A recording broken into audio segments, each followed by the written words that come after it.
आज ही Doubtnut app download करें। Doubtnut पर होगा अब आपके सभी मैथ्स, केमिस्ट्री, फिजिक्स और बायोलॉजी डाउट्स का सफाया। बस अपने क्वेश्चन की फोटो खींचो, उसे क्रॉप करो और तुरंत वीडियो सोल्यूशन पाओ। Download now.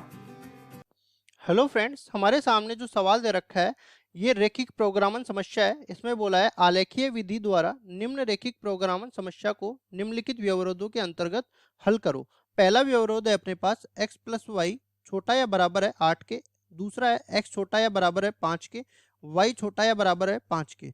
और तीसरा है अपने पास x प्लस वाई बड़ा या बराबर है 4 के। और यहाँ पे ये प्राथमिक व्यवरोध दे रखे हैं x बड़ा या बराबर है 0 के और y बड़ा या बराबर है 0 के। इन प्राथमिक व्यवरोधों का मतलब ये होता है कि अपने पास जो भी उभयनिष्ठ क्षेत्र बनेगा या संगत क्षेत्र बनेगा वो प्रथम चतुर्थांश में आने वाला है। ठीक है। और यहाँ पे ये देखो, ये अपने पास उद्देश्य फलन दे रखा है z बराबर 10 गुणा x माइनस 7y प्लस 190। इसका हमें न्यूनतमीकरण करना है। तो सबसे पहले जो व्यवरोध दे रखे होते हैं उनका मतलब बता देता हूँ। देखो, पहला अपने पास प्राथमिक व्यवरोध ही ले लेते हैं, x बड़ा या बराबर है 0 के और y बड़ा या बराबर है 0 के। इनका मतलब ये अपने पास जो फलन बनने वाला है, जो ग्राफ बनने वाला है, वो अपने पास प्रथम चतुर्थांश में आएगा। ठीक है। अब दूसरे व्यवरोध में लेता हूँ, x छोटा या बराबर है 5 के और y छोटा या बराबर है 5 के। ठीक है। मतलब इसका मतलब ये है कि x बराबर 5 की एक रेखा खींचेंगे और y बराबर 5 की एक रेखा खींचेंगे और उनमें देख लेंगे कि ये कौन से क्षेत्र को संतुष्ट करता है। ठीक इसी तरह तीसरा वाला क्या कहता है कि x प्लस वाई छोटा या बराबर है 8 के। तो यहाँ पे देखो, ये एक रेखिक समीकरण है, तो इसको हल कर लेते हैं। इसका ग्राफ बनाने के लिए एक रेखा खींचेंगे और रेखा बनाने के लिए दो बिंदुओं की आवश्यकता होगी। तो दो बिंदु कैसे निकालेंगे? सबसे पहले ये इसको मान लेते हैं कि एक समीकरण की तरह व्यवहार करेगा। यहाँ पे अगर मैं x बराबर 0 लेता हूँ तो y का मान मेरे पास आ जाएगा 8।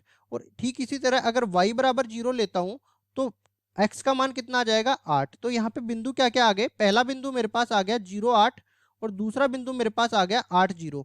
ठीक इसी तरह चौथा वाला क्या कहता है कि x प्लस वाई बड़ा या बराबर होगा 4 के। तो यहाँ से भी एक रेखा बनेगी, तो रेखा के दो बिंदु निकाल लेता हूँ। तो पहले इसको समीकरण मानूंगा, x प्लस वाई बराबर 4। ठीक है। अब x बराबर जब 0 रखता हूँ तो y बराबर मेरे पास क्या आ जाता है? 4।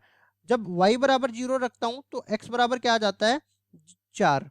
ठीक है। तो यहाँ से मेरे पास दो बिंदु आ गए, पहला बिंदु 0 4 और दूसरा बिंदु 4 0। अब देखो, इनका ग्राफ बना देते हैं। ग्राफ बनाने के लिए कार्तीय तल बनाना पड़ेगा।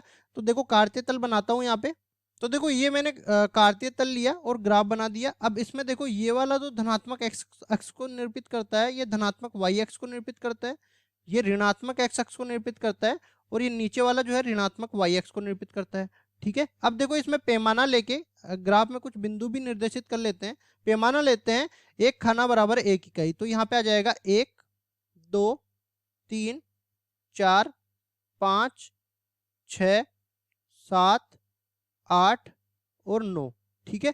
ठीक इसी तरह ऊपर भी आएंगे, 1 2 3 4 5 6 7। ठीक है। और देखो 8 ऊपर तक जाएगा क्योंकि हमें x बराबर y बराबर 8 भी लेना है। ठीक है। तो इसको थोड़ा ऊपर भेज देते हैं हम। तो ये इधर भी मैंने 8 बिंदु निर्देशित कर दिए। अब देखो, ऋणात्मक वाले भाग में नहीं लूंगा क्योंकि मैंने कहा था यहाँ पे प्राथमिक व्यवरोध दे रखे हैं और ये बताते हैं कि अपने पास जो भी संगत क्षेत्र आएगा वो प्राथमिक प्रथम चतुर्थांश में आने वाला है। ठीक है। तो अब देखो, दूसरे में चलते हैं, x बराबर 5 और y बराबर 5। तो x बराबर 5 और y बराबर 5 की हम रेखा खींच लेंगे। तो देखो, x बराबर 5 की जब रेखा खींचेंगे तो ये तो अपने पास y अक्ष के समांतर आएगी। ठीक है। इस तरह से ये x बराबर 5, मतलब इस बिंदु पर ये जो रेखा आएगी इसमें सारे x बराबर 5 वाले बिंदु आएंगे, चाहे y का मान कुछ भी आए। तो ये मैंने रेखा खींच दी इधर। ठीक है, ये वाली। ठीक इसी तरह y बराबर 5 वाली रेखा भी खींचूंगा तो y बराबर 5 वाली रेखा x अक्ष के समांतर जाएगी। मतलब इस रेखा ये बताती है कि इस बिंदु पर x के निर्देशांक कुछ भी हो लेकिन y के निर्देशांक हमेशा 5 आने वाले हैं। ठीक है। तो ये वाली रेखा हो गई। अब देखो, आगे बढ़ते हैं। ये मैंने दूसरा वाला बता दिया। इसमें भी पहले मैं ये बता देता हूँ कि कौन सा वाला भाग ले रहा है। ठीक है। तो इसमें ये बता रहा है कि x छोटा या बराबर है 5 के और y छोटा या बराबर है 5 के। ठीक है। तो इसमें भी इस तरह से आ जाएगा।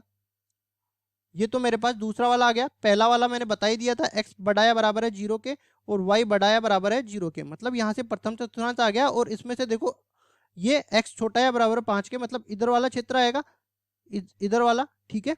और y छोटा या बराबर 5 के, मतलब इधर वाला क्षेत्रफल आएगा। मतलब ये जो वर्ग बनेगा अपने पास, जो भी अपने पास संगत क्षेत्र आएगा वो इस वर्ग के अंदर आएगा। अब देखो जो आगे वाली रेखा ये दे रखी है वो भी मैं यहाँ पे बना लेता हूँ। सबसे पहले मेरे को दे रखी है x प्लस वाई छोटा या बराबर है 8 के। तो इसमें मैंने दो बिंदु निर्देशित करे थे, 8 0 और 0 8। तो 8 0 तो यहाँ पे आ जाएगा 8 0, और 0 8 कहाँ जाएगा, 0 8 यहाँ पे आएगा। तो इन दोनों बिंदुओं को अगर मैं मिला देता हूं तो मेरे पास एक रेखा बनती है, उस रेखा को बताता हूं। देखो अब देखो ये वाली मेरे पास रेखा आ गई, इसका समीकरण है x प्लस वाई बराबर है 8 के। इसका ये समीकरण आ गया। चूंकि ये एक असमीका है तो असमीका में हम क्या करेंगे, इसमें या तो इधर वाला क्षेत्र आएगा या फिर इधर वाला क्षेत्र आएगा। इसके लिए मैं क्या करता हूँ, जैसे मेरे पास ये मूल बिंदु है, ये मूल बिंदु इसमें संतुष्ट करा देता हूँ। अगर ये संतुष्ट कर जाता है तो ये इधर वाला क्षेत्रफल आ जाएगा, मतलब नीचे वाला, इस रेखा के नीचे वाला। तो 0 प्लस 0 छोटा या बराबर है 8 के, मतलब 0 छोटा या बराबर 8 के, मतलब संतुष्ट कर रहा है। मतलब क्षेत्र कौन सा आ गया, इधर वाला। मतलब इस वर्ग में मेरे पास नीचे वाला क्षेत्र आ गया, ठीक है। और इधर वाला क्षेत्र आ गया, इधर वाला क्षेत्र आ गया। अब एक अपने पास और बच गया, एक क्या बचा, चौथा वाला। चौथा वाला कहता है कि x प्लस वाई बड़ा या बराबर है 4 के। तो यहाँ पे मैंने दो बिंदु निकाले थे, 4 0 और 0 4। तो देखो यहाँ पे दोनों बिंदु मैं निर्देशित कर देता हूँ। 4 0 तो ये वाला हो गया और 0 4 ये वाला हो गया। इन दोनों बिंदुओं को अगर मैं मिला देता हूँ तो देखो मिला के मैं बताता हूँ कि ये भी अपने पास एक रेखा बनने वाली है। ये यहाँ से स्टार्ट होगी और यहाँ पे खत्म हो जाएगी। अब इसमें देखो अगर मूल बिंदु को मैं संतुष्ट कराता हूँ तो 0 प्लस 0 बड़ा या बराबर है 4 के, मतलब 0 बड़ा या बराबर है 4 के। लेकिन ये तो गलत बात है, ठीक है। मतलब ये जो है नीचे वाला मूल बिंदु वाला क्षेत्र नहीं आएगा, ये ऊपर वाला क्षेत्र आ जाएगा, इधर वाला, ठीक है। तो देखो अब मेरे पास जो है इस वर्ग में क्या क्या क्षेत्र उभयनिष्ठ आ गया, उसको मैं छायांकित कर देता हूँ। तो देखो ये वाला क्षेत्र मेरे पास उभयनिष्ठ आएगा, ये केवल वर्ग वर्ग के अंदर लेना है मेरे को।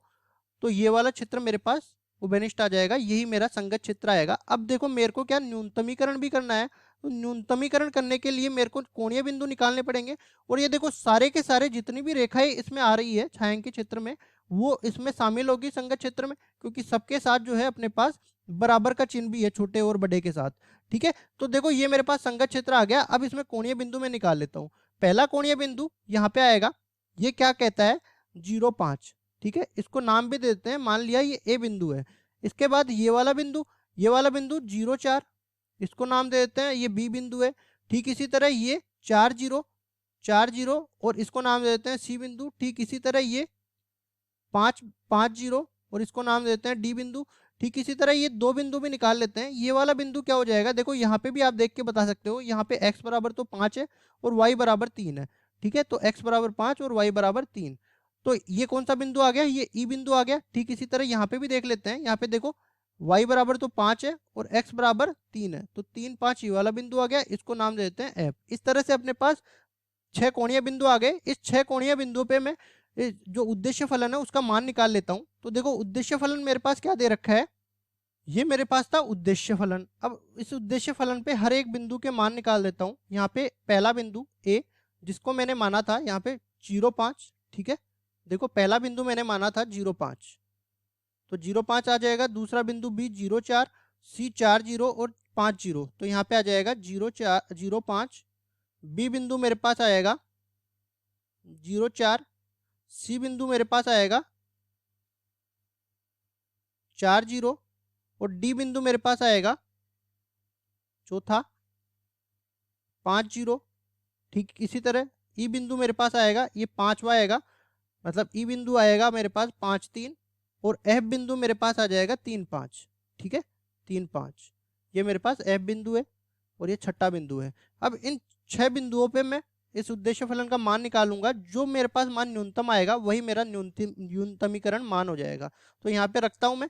तो z बराबर मेरे पास क्या आ जाएगा, 10 गुना, अंदर रखूंगा x बराबर तो 0 आ जाएगा और 7 पंजे 35 माइनस 35 प्लस 190 हो गया, ठीक है। तो देखो यहाँ पे 190 में से 30 जाएगा 160, 160 में से फिर से 5 जा रहा है तो 155, और 155 को मैं गुणा कर दूंगा 10 से, तो 155 गुणा 10 0 यहाँ पे लग जाएगा। z बराबर अब निकालता हूं मैं 0 4 पर, तो यहाँ पे मेरे पास आ जाएगा 10 गुना, यहाँ पे ये 0 हो जाएगा और ये देखो 7 चौक 28 माइनस का 28 प्लस 190, ठीक इसी तरह निकालेंगे 190 में से 30 जाएगा तो 160 बचेगा। अब 2 जोड़ देंगे इसमें 162 और 10 से गुणा करेंगे तो 1620। अब जेड बराबर इस पे निकालेंगे 4 जीरो पर, तो 10 गुणा यहाँ पे आ जाएगा 4, ये पूरा हो जाएगा 0 प्लस हो जाएगा 190, ये हो जाएगा 194 गुणा 10 1940। ठीक इसी तरह 5 जीरो पर निकाल लेंगे तो ये अपने पास आ जाएगा 10 गुणा यहाँ पे आ जाएगा 5, ये पूरा 0 और ये 190, तो 195 गुणा 10 कितना हो जाएगा 1950। अब इस बिंदु पर निकाल लेंगे जेड बराबर यहाँ पे आएगा 10 गुणा 5 प्लस यहाँ पे आएगा -7 वाई है ना, तो 7 या 21 -21 प्लस 190। ठीक है, इसको भी लिख देंगे यहाँ पे और सारा एक साथ निकाल लेंगे बाद में। 10 गुणा यहाँ पे आएगा 3 -7 पंजे 35 प्लस ये आ जाएगा 190। अब देखो दोनों को हल करना है तो यहाँ पे देखो, यहाँ पे मेरे पास आ जाएगा 10 गुणा ये आ जाएगा ये हो जाएगा माइनस का 16 प्लस 190। ठीक इसी तरह इसको भी सरल करेंगे तो ये यहाँ पे बच जाएगा माइनस का 32 प्लस 190। ठीक है, तो इसको सरल करते हैं तो देखो यहाँ पे 190 में से 20 घटा देंगे तो 170 और उसमें से 4 जोड़ देंगे तो 174 और ये 0 लग जाएगा यहाँ पे। और इधर भी देखो 190 में से 30 जाएगा तो कितना बचेगा 160 में से 2 और भेज देंगे तो 158, तो 1580। अब देखो ये इसमें से न्यूनतम मान कितना है, न्यूनतम मान सबसे कम मान 1550 है, मतलब ये वाला मान अपने पास न्यूनतमीकरण कर रहा है। तो ए बिंदु पर 0.5 जो है न्यूनतमीकरण का बिंदु हो जाएगा और 1550 अपने पास उत्तर हो जाएगा। Thank you. क्लास 6 से 12 से लेके नीट, IIT, जेई मेंस और एडवांस के लेवल तक 10 मिलियन से ज़्यादा स्टूडेंट्स का भरोसा। आज ही डाउनलोड करें डाउटनेट ऐप या व्हाट्सएप कीजिए अपने डाउट्स 8400 400 400 पर।